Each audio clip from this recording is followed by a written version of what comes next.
So for today's video, wala lang. Nakain lang ako ng sweet. Ito kasi yung pinaka-favorite ko talaga sa Pilipinas na sweets. This is one of the best sweets in the Philippines. And this is my favorite talaga. So let's try. Let's open this.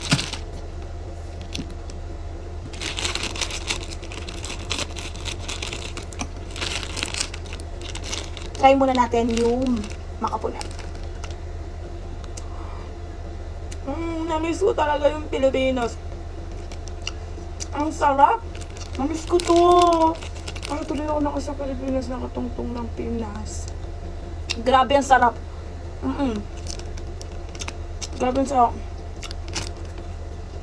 Ngayon lang ulit ako nakakain. After 5 years, ngayon lang ako nakakain ng makapuno ulit. Tsaka ng pastillas. Ang sarap. So, ngayon, try naman natin yung pastillas.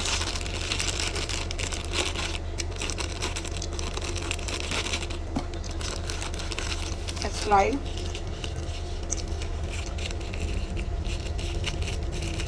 Let's try it. Wow. Ang lambot. Ito yung pastillas na masarap. Hindi tulad yung ibang pastillas na matigas na. Iba na yung itsura niya. Yung may bilog, may square na maliit, di ba? Iba na yun eh. Ito yung tunay na pastillas talaga number 1 na masarap.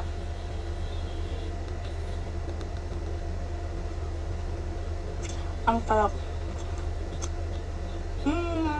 Napaka-sweet. Masarap talaga. Sarap ng pastillas. Diyos ko po. Namiss ko yung Pilipinas. So, namuwi talaga. I'm so excited for my vacation. Ang sarap po. Ang sarap. Ang tamis. Tapos ang lambot. Ganitong pastillas yung gusto ko. Hindi yung pastillas na iba-iba yung flavor, iba-iba yung kulay. Yeah. This one what I like.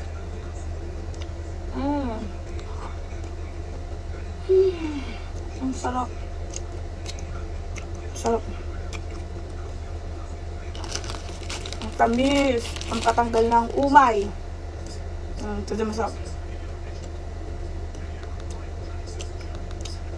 Isa pa yung namiss ko sa Pilipinas na sweet. Yung yung spare na yema. Yung nakabalot na gano'n, maliit. Dati parang piso 2 pa. Ewan ko ngayon how much na. Yung maliit lang talagang yema siya. Medyo crunchy din siya. Pag kinagat mo crunchy.